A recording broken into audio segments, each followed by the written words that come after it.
স্টার্টারে অনেক কিছু খাওয়ার পর ফাইনালি এবার আমি, মা, বাবা আমরা সবাই মিলে খেতে বসলাম।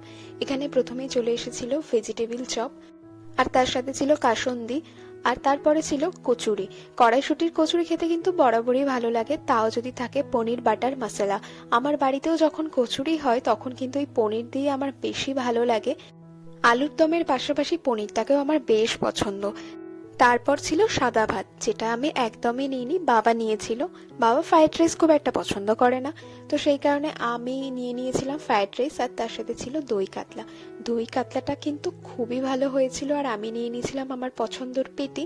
তারপরে ছিল এখানে চিকেন, চিকেনের সঙ্গে রাইসের কম্বো তো আর আলাদা করে বলার মতন কিছুই না। তারপরে ছিল চাটনি, পাঁপড়, মিষ্টি, দু রকমের মিষ্টি ছিল, কিন্তু লাস্ট অবধি পেটে জায়গাই ছিল না।